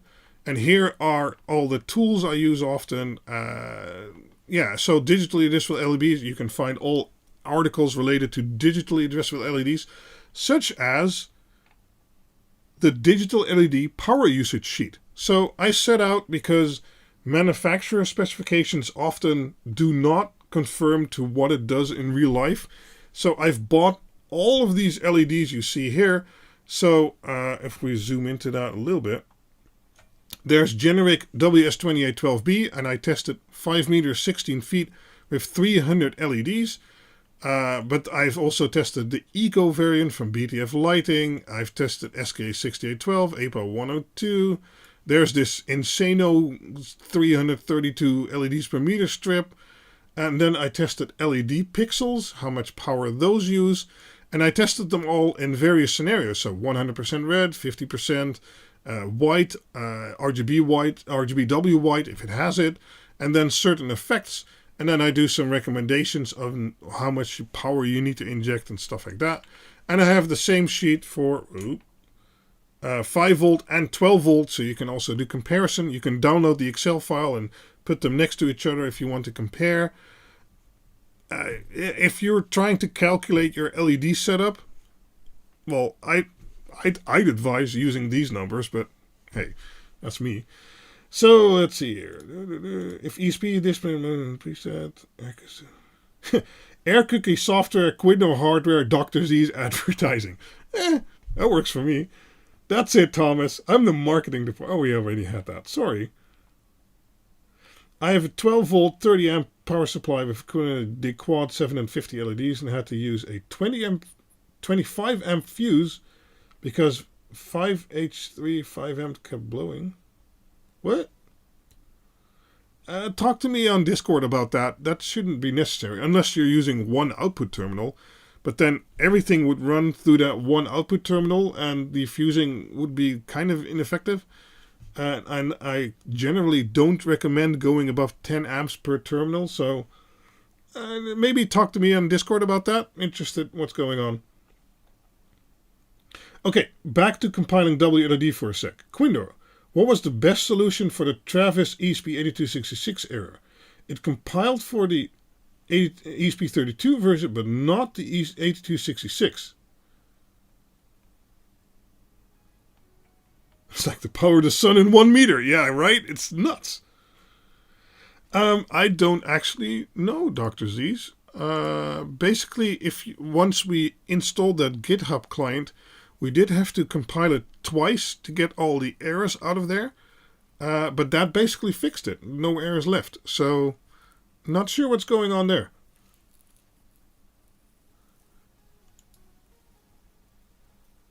Let's see. Garden Spring, yes, one of those rare casing.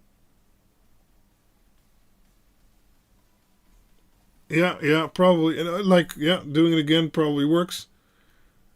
Dr. Z, should I live stream with the following stream compile? What? Okay. Oh, got mine in today. 1 meter, 332 LEDs. Really awesome. Yeah, right? So, Dr. Z is right. Back to compiling. I'd want to go about 2 hours today. What else would you like to see? I'm not that great in user mods myself. We kind of already did that using the custom environment variable we set over here. So basically this tells it that it wants to use that user mod. But what else would you guys like to see? We can look into the temperature sensor. But the temperature sensor is kind of a thing. Phil from, he's on the WLED Discord and my Discord, has been looking into that. But using the temperature sensor sometimes creates some timing issues where the LEDs will flicker when updating the temperature sensor. But he's spending a lot of time on that. And he's been making it a lot better. So maybe we could look into that. That's good. Whoa! JWG1611, $25. Damn. Thanks. Thank you for always being so quick. Respond to questions and help so many people. Everyone here watching, please highly consider going to the WLED GitHub and donating to Air Cooking. His work makes running our LEDs so much easier. Right? Dr. Z's and I have talked about this many times. And actually, he introduced me to WLED. But before that, software-wise, yeah, there was some stuff out there, but WLED, man, it makes it so much better. So, yeah. Temp sensor, yeah. You need to copy the temperature sensor user mod to the main directory and enable it in user mod list CPP. Well, we can do that. Audio reactive. Okay, so audio reactive Dr. Z's isn't a mod, but it's a different branch. So you'd have to go to their GitHub page and then download their zip file, and then, basically compile that, just like we've done now, setting the right pins and the type of microphone you're using and stuff like that. So that's a bit too much to go into now. We'll take a look at that user mod. I think Quinder is buying dinner tonight. Well, it's 10:30 here, so we will eat dinner, but maybe tomorrow. Thanks for all the donation, guys. That's so awesome. I need a drink. Yeah.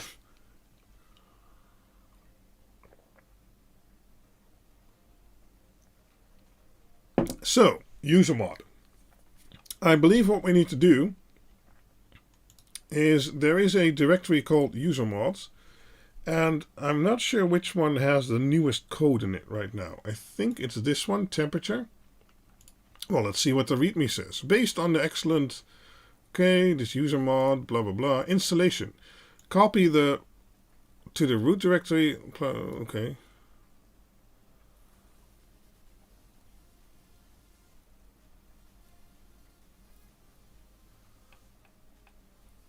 Oh, nice. Included a link to my board. Thank you very much.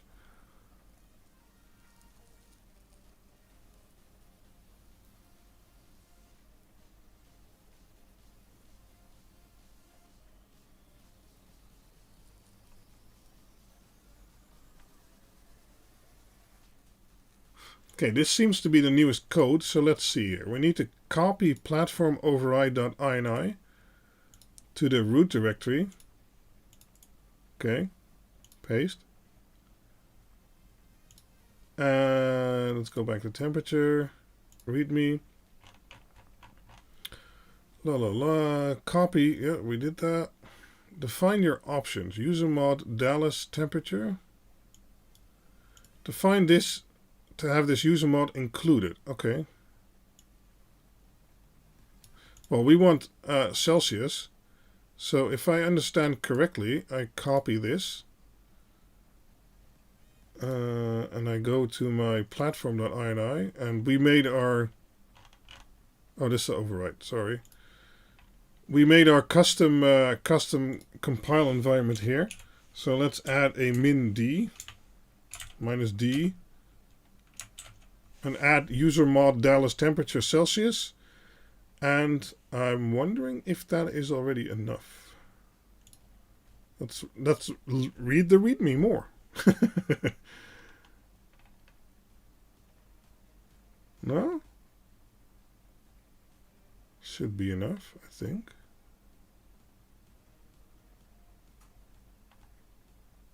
I don't know, let's try it. See what it says. If it can't find some files, we probably have to copy some files. But we'll see. Oh no. Okay, that failed really quickly. Can't find... Oh, okay, maybe I just need to recompile again. Isn't that great?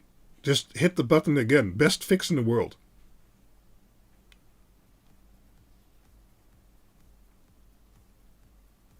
Oh, you need both? Not just the Celsius. Okay.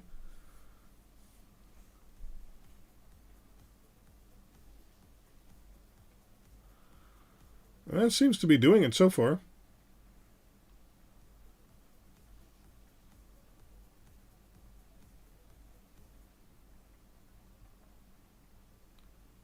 Oh, okay.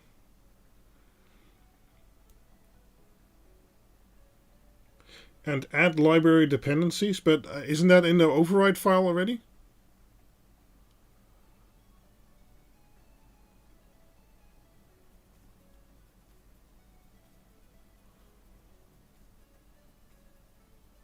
Well, it built it.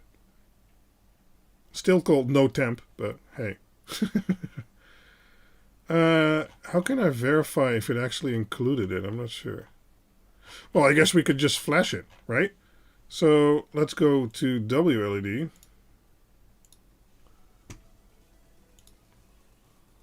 Config. Manual OTA. Choose file.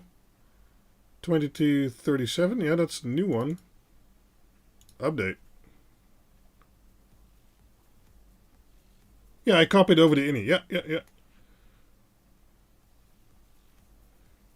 Yeah, well, I actually have all the new hardware to upgrade this system to an 8-core Ryzen with a new video card and all kinds of stuff, but I was planning to do that during the holidays, and then you guys demanded this stream for me, so, yeah. Okay, successfully updated the firmware, so we recompiled another firmware. That's awesome. And one way to easily check is here in the info screen, where it does not add a temperature sensor right now. So that wasn't enough.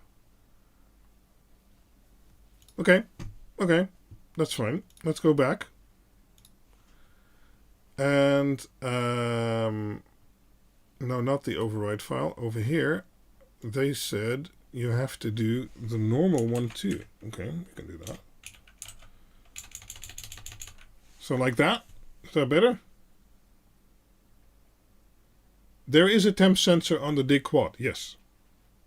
I'm actually not sure this board has one. Because I sometimes build boards without all the components. Hold on, let me check. Oh, yeah, oh, it's there. That's it. I see it. There is a temp sensor on this board. Okay, good.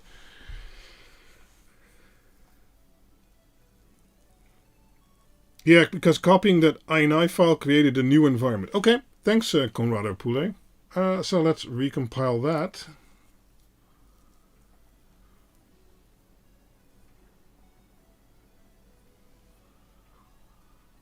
And, well, stream might, you know. Yeah, thanks, Air Cookie. I just did that, so let's see if this works. Is it possible to locate the QuinLED in the electric closet and wire LED strips from there with... Oh no, it failed. With 10 to 20 meters of cable before LED strip begins? Yes, but if you're doing 5-volt strips, you'll have a lot of voltage drops, so you need a lot of copper to bridge that. And so 12 volt is better for that. And the data signal, the Dig-Uno and Dig-Quad both have level shifters on there. And generally, if you use like 18 gauge or 0.75 millimeter cable, 10 to 20 meters should be fine. But if cables are that long, they could start picking up some interference. So it depends on the situation. Oh, it's again a no such file or directory. Well, let's just do it again. Still stupid. Does anyone know? Oh. Looking for dependencies. That didn't work. Fatal error. Dallas temperature H no such file or directory. Okay. Let's check the override.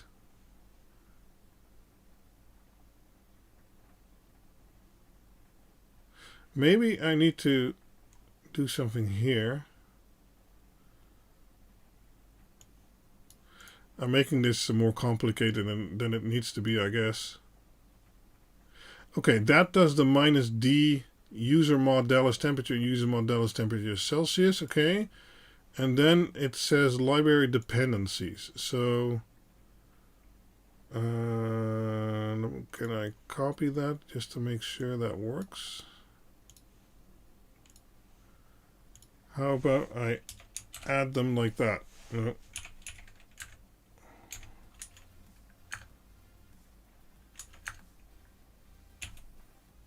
Would that work? Copy those libdeps to. Yeah, okay. See if I have it the same way. About.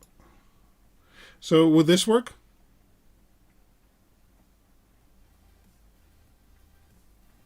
I'm just going to see. The library dependencies only for the added to the new. Yeah, okay, yeah. Yeah, of course, yeah. So this is a bit more advanced. User mods can be a bit difficult still. Which addressable LED is the best to buy these days? Well, go to QuinLED.info and then go to the digitally addressable LED section, and there is an LED strip buying guide. So check that. No such file or directory. No input files. I think this is the same error again.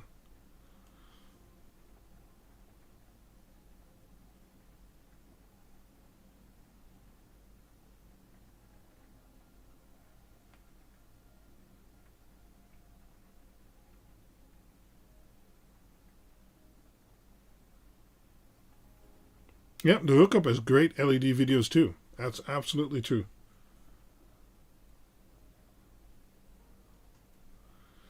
Looks like it's compiling this time. Yep, that's good. I always wait for this firmware.elf, then I know it's working. Okay, let's go back to WLED. And, well, let's OTA flash it again. That's the easy thing about OTA flashing. 2243, so it updated. Flashing away.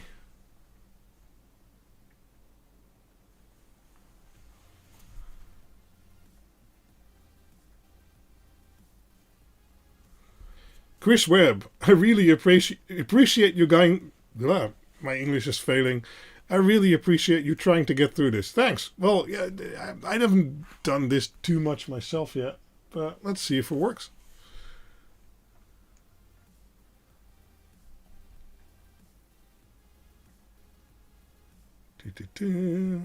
Info. Still no temperature sensor.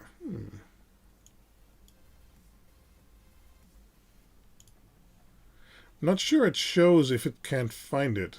Does anyone know?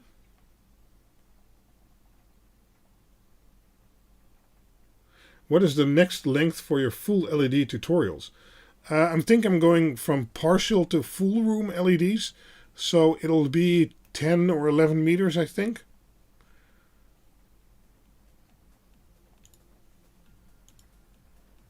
It doesn't seem that the temperature sensor is showing up. Do I need to copy anything in Visual Studio Code? Because I didn't copy the user mod. It's just still in here.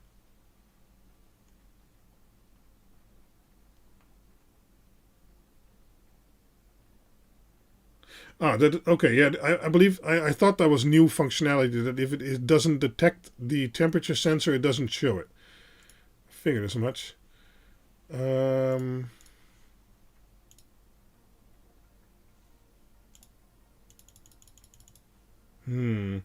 I don't know, because I used some kind of test board I had to put on the wall here. I don't know if the temperature sensor worked on that one or not. Could very well be a dud board in some regards that I just put on the wall to make pretty LEDs. Try F5. Oh, okay.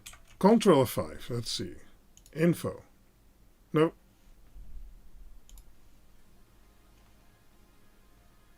Try again OTA. Look at the timestamp. I did. It was the compiled file. I have not made any side-lit LED panels.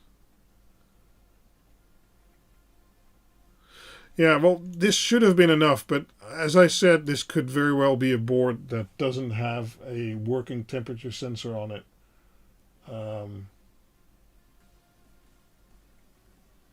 Yeah, well, it was a good test in regards to custom user mods.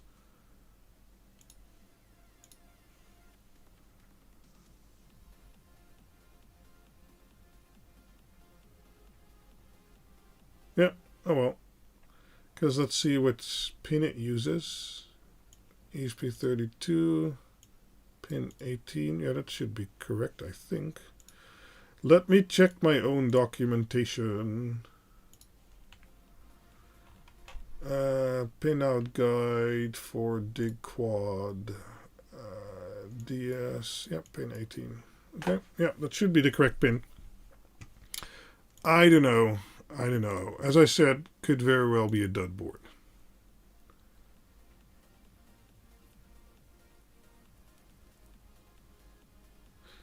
Yeah, basically the reason why we haven't been including the temperature sensor in the default builds is because it could cause some flickering on the LEDs. And while the temperature sensor would be nice to have, it works fine in ESP Home, for instance, and stuff like that. Having smooth, non-flickering LEDs will always be more important than having a temperature sensor. So until we are 100% certain that code doesn't interfere with the LEDs anymore, we're not including it by default. Yeah, I hope people learned from it. So yeah. So I'll go for another 12 minutes or so. Then we did I think a 2-hour stream, something like that. Any more questions after the boatload of donations? I mean, Jesus, guys, make me go all shy. How does the temp sensor cause flickering? Because LEDs are very timing sensitive, and if the code in the libraries and stuff behind that are written in such a way that they use a blocking code, basically, well, it interrupts the delicate timing to the LEDs, even just slightly, which will cause a flicker. That was super useful. I've been wanting to try some user mods. Thanks for going through that. My pleasure. Yeah, it's a code issue. No, don't blame AirCookie. His stuff is working fine. It's the temperature sensor, and well, we'll see if we can resolve it in the future. I know Phil, I forget his last name, but he's been working really hard on that, and I haven't tested it in a while, so it might actually be fixed, but I'm not sure yet.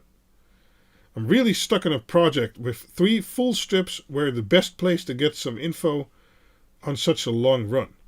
Well, you can ask in the WLED Discord, or you can ask in the Intermit Technologies Discord. Both are linked in the description. Those can help out. And if you want to learn about doing large LED projects and calculating power usage and stuff like that, if you go to the digitally adjustable LED section in my website, there is something called the Power Injection Livestream. It's basically a live stream like this one, but I go through all the steps, and there is actually a document linked to that. Let's download that real quick, which actually shows you some scenarios. So let's say you have 5-volt LEDs and you want 5 meters of 30 LEDs per meter. That looks like a mess like that. But there's 5 meters of 60 LEDs per meter, and I calculate power usage. I calculate how many injections you need to do, and in the end, I actually start calculating how much frames per second you will get if you use one or more ports. And then there's even calculations like, wait, what cable do I need for this? That goes through calculating all the cable sizes you need to go to the separate injection points. So that is the, where is it? The power injection Livestream in the digitally addressable LED section. So it's 2 hours, just like this Livestream. But once you go through that, and there's a text document to go with it, you will know exactly how to calculate your own LED setup, how many power injection wires you need, how much power is going to go over those wires, what kind of fuse you need to use for them, what wire thickness you need for them, everything. So check out that power injection Livestream.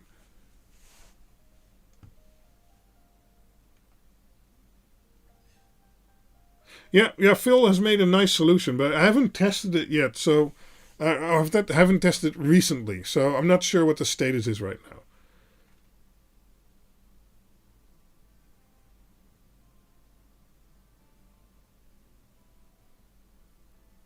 Great stream, Quinner, thanks. And thanks, Eric, for the answers to my questions.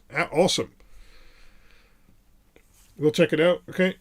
Why on a full-size 8266 with the new WLED allow the LED on the board to be shut off but doesn't seem to work the same?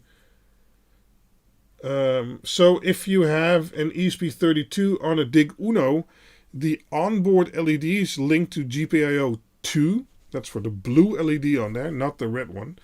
And the Dig-Uno or Dig-Quad with an ESP32 do not use GPIO 2. So the LED should always be switched off. The power LED, however, is switched on. And actually took that into special account while creating these custom ESP32 boards, because although there is a very small LED on there to have some kind of power status, it's very, very dim, so will be much less intrusive than on the current Mini 32 and ESP8266 boards. I mean, if I'm designing it custom, I can change it. So, yeah. OE has a sticker for $4.99. Thanks, man, or woman, or genderless. I don't know, but thank you very much. Regardless. Did you manage to insert your LED in the silicon tube? Sure, the 2.5 meters you saw me succeed in the live stream, that's in there. I really haven't messed with the other part. I might at some point, but lots of stuff going on. So thank you for all your great advice. Merry Christmas. Thank you very much for the donation, OE. Need to set user mod Dallas temperature and interval. Okay, we can try that.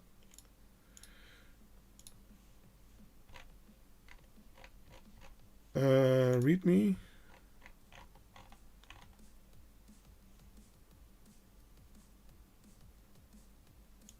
So I need to add this. Custom file. Minus D. So like that. Let's start compiling because I'm ahead of you guys a little bit. Just install Home Assistant and it's awesome. I love Home Assistant. I mean, all my lighting here in the office, it's all Home Assistant. All my video lighting everywhere, it's all Home Assistant. It's awesome. I use my analog boards for that and ESP Home, but hey, those are great projects too. Let's see. There we go. It failed again. Let's just compile it again. Fixes everything. I don't know if Dr. Z's is still here. Oh, user mod Dallas temperature measure interval 30. Oh, so I should set an interval? Doug Griffin, thanks for all your work and help. Thank you for your thanks. Oh, man. This is like the most donated stream in YouTube history, or at least for me. It's like the record times 10. Like, holy shit. Thank you all so much for being here. I don't know who is all here. Let's see. Do we have a lot of people here? No clue. 207 people. Oh, 209, 241. Nice. Thanks all. And love the donations. Thank you so much. Okay, so this succeeded. But it says, okay, is 30.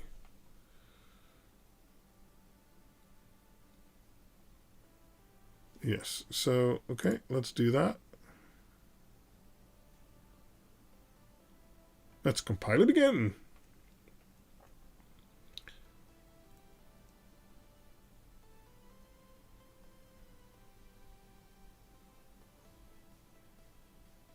Yeah, I'm not sure that's possible yet, Gary. Changing what you need. But you can use segments, that's true. Yeah, okay. Just compile it again. Can you put LEDs on the ultimate overkill disc? There will be so many LEDs, you won't know what happened. It's like brighter than the sun whenever that project ever lands.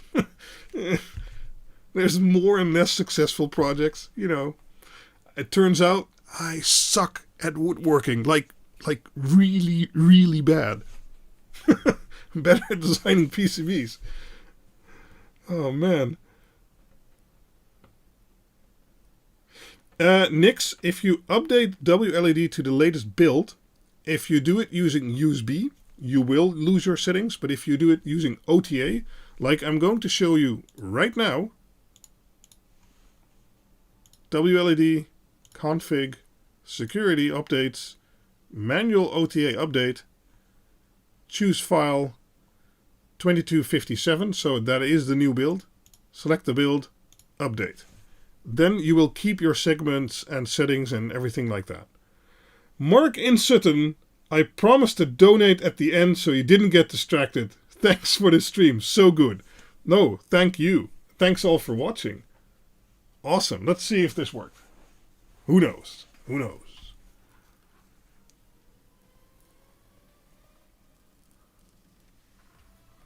Well, it's still booting, that's good.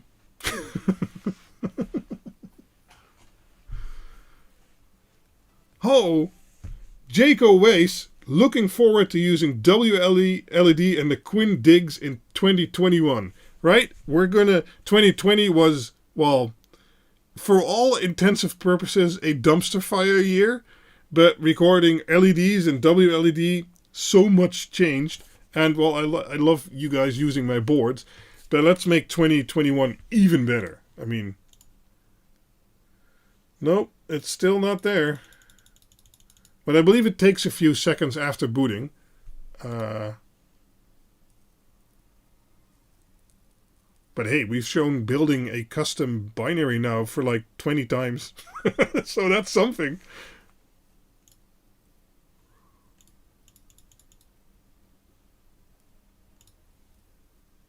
Nope, still not there. I think it should always read temperature sensor and then no value or something like that. I think it's just broken on this board. I'll try it later again off stream. Thanks for all the help, guys. You have to do power injection at the 2 junction points at the 3 strips. Get me on Discord later. Oh, yeah, sure. 50 C dollars. I don't know what C dollars are, but regardless, thank you so much. Let's put that record up there. Merry Christmas, Quindor.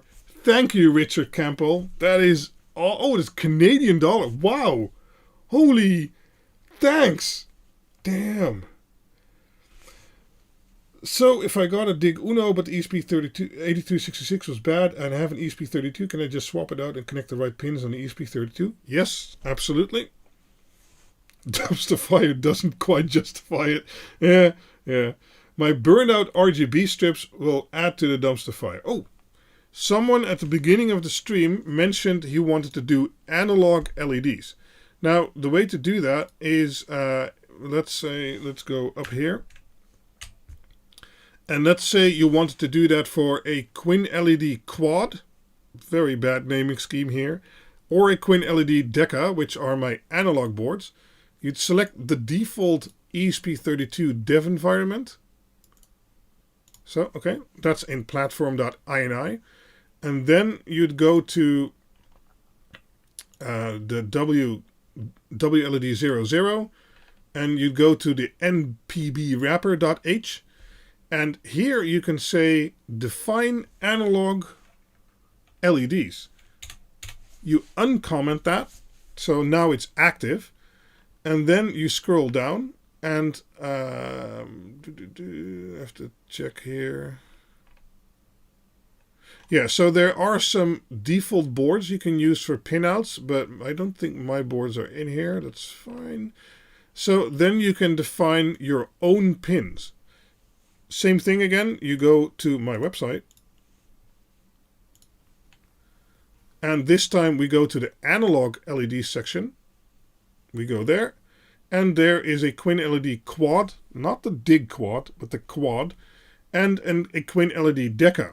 So let's take the Dig-Uno, for instance, and go to the pinout and wiring guide. And there you see that, well, this one has a bit weird ports, but there's 5 ports on the top and 5 ports on the bottom, basically. It's labeled on the board.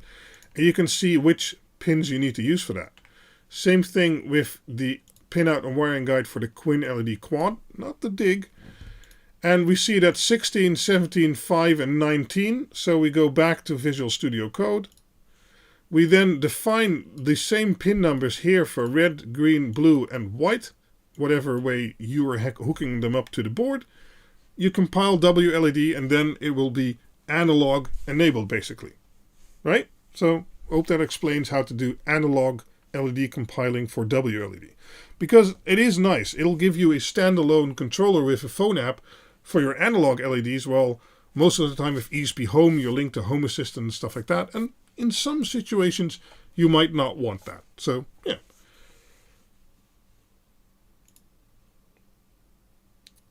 Goran Milshi, $5. Thank you so much. Man, you guys keep going.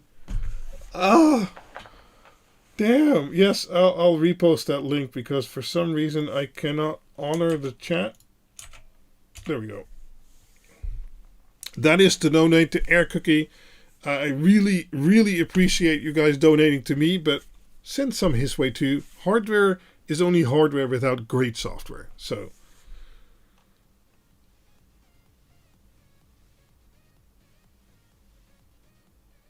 even though my board I waited 3 weeks from China was bad, okay, I'm still a fan of your work. Okay, did we get to fixing your board or checking what was wrong with it, Goran? Otherwise, hit me up in Discord. What the? Holy! Yeah, that's right. Let me. I'm not. Anthony. I'm just gonna say this. Okay. $100. You guys are breaking records here. Come on. Holy shit. I don't even know what to say to that. Thanks so much. Holy Scarlax. Merry Christmas. I'm going to stop this stream soon before you guys lose all your money. What's going on? Is there a donate to Quindor fund? Oh man, thank you so much. I really hope I helped you out in some way for those $100. That is awesome. Scarlax 50 CZK. I don't know what that is. Doesn't matter. Thank you so much. Holy shit. I'm just gonna look around for a minute. Oh man. GM Jim Myler. Here's a little bit of money you saved me buying random LED strips from AliExpress and showing them so I don't have to. I'm very glad I helped. Thank you very much. It's going to a good cause. Well, of course, I'm biased, but damn, check. Okay, nice. This has been an amazing stream. Thank you so much, Quindor. Awesome. YouTube thanks you for that $30 cut. You know. Gotta love it when the Dutch guys blush. Wait, what would you do if people kept throwing money at you? Oh, man. So, thank you all so much. That is really encouraging to, keep pushing forward. Philip, what are you doing? Thank you for all the great work. Also, Air Cookie and Dr. Z's. Make sure to send €5 their way too. Come on. I really don't want to, strike up all the cash here. Thank you so much. I really appreciate it. I mean, I think I've blown $200 in prototyping alone this month. But thank you so much. That is awesome. Canadians blush all the time, dude. Enough money to buy LEDs to make his house glow like the sun, right? That is nuts. Oh. I saw a flicker. That might actually mean the temperature mod is working, as bad as that sounds.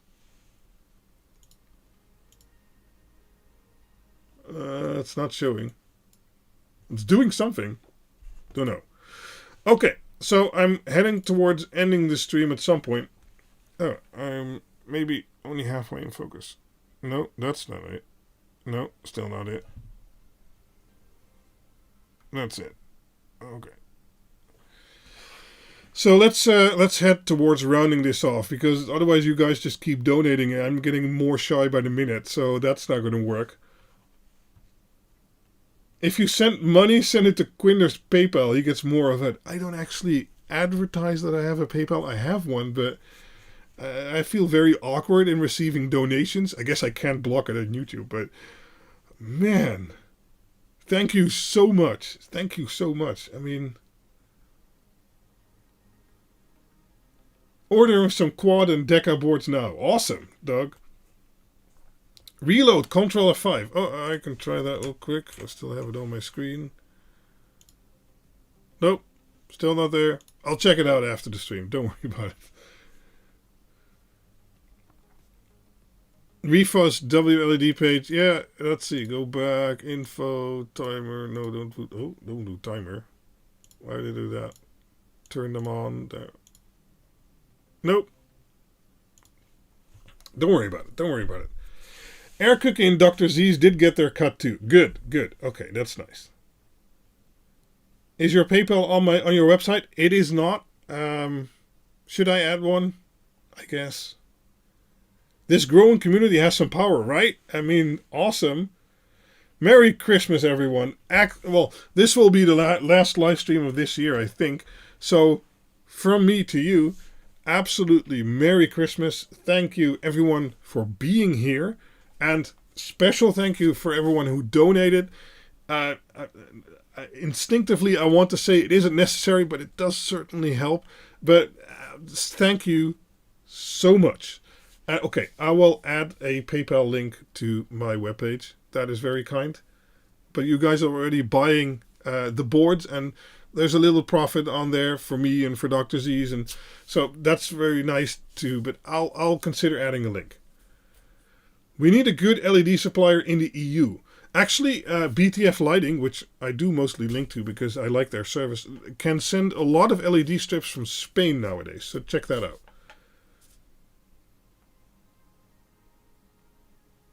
25W installations. Yeah, sorry, you can't post links, but I'll PayPal me something. Yeah, okay, yeah. Is the sensor visible through MQTT? I don't know, but we're going to stop checking that for now. Prettige feestdagen en een gelukkig nieuwjaar. So, everyone in Dutch, ik wens jullie allemaal de beste feestdagen en een prachtig nieuwjaar. And, okay, I'll do it in English. Although we're not going to have fireworks, at least not in the Netherlands, because the government said it's illegal now, we can do firework LEDs. So, where is it? Fireworks. There we go. Oh, it still thinks it's one LED strip. Does this work? No, I screwed up my whole configuration. Okay, never mind. There are some fireworks. Everything is awesome. Merry Christmas, prettige feestdagen. Prepare to have lots of Dutch questions fired to you. Van buurman en buurman. Okay, nice. Stream is scrambled. Haha. Okay. Merry Christmas. Yeah. So I'm really wrapping this up. Otherwise I'm just going to keep saying thank you for an hour, and that's not going to be very useful either. Love the background lighting. Thanks. And well, that's it for this time. There will be a dedicated webpage, and I'll put that in the video description so you can go there and rewatch some parts if you want to do some custom WLED compiling. And other than that, well, there might be another video this year, maybe, maybe not. And otherwise, I will see you all back in the next year. Thank you so much. Bye-bye.